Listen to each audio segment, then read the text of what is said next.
আসসালামু আলাইকুম ওয়া রাহমাতুল্লাহি ওয়া বারাকাতুহু। সম্মানিত হযরতগণ, ইউটিউবে আজকে আপনাদের দিতে চাইছি যে কোনো ব্যক্তির জিন জাদু সমস্যা আপনি কিভাবে পরীক্ষা করবেন, হাজিরাত করবেন। আপনি সর্বপ্রথমে রুগীকে উজু করে বসাবেন, দোয়া তাবিজ থাকলে খুলে দিবেন। তারপরে ডান হাতে আপনি আল্লাহু এই শব্দটা লিখে তার হাতটাকে মুখ বন্ধ করতে বলবেন।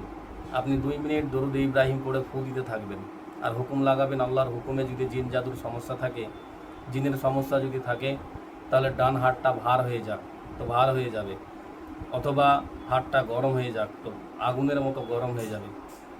আর যদি বলেন যে আল্লাহর হুকুমে জিনের সমস্যা যদি না পান, তাহলে আপনি আবার হুকুম লাগাবেন। আল্লাহর হুকুমে এই ব্যক্তিটার যদি জাদুর সমস্যা থাকে, হাতটা ডান দিক বাম দিক ঘুরতে থাকুক, এইভাবে ঘুরতে থাকবে, হাতটা এইভাবে ধরবে, ডান দিক বাম দিকে চলতে থাকবে, তাহলে বুঝে যাবেন জিন জাদু কুফরি টোটকার সমস্যার সমাধান আপনি বার করার রাস্তা বার করবেন।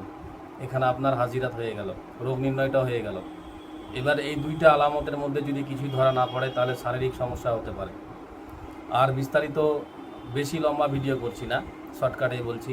এই জগতে যারা কাজ করতে চাইছেন, জিন জাদুর চিকিৎসা করতে চাইছেন, রুহানি জগতে যারা কাজ করতে চাইছেন, মক্কেল দিয়ে কাজ করতে চাইছেন, পরিপূর্ণ তদবির শিখতে চাইছেন, হোয়াটসঅ্যাপের মাধ্যমে আপনারা ভয়েস SMS করে আমার কাছে ক্লাস করে বিস্তারিত আলোচনা করতে পারেন।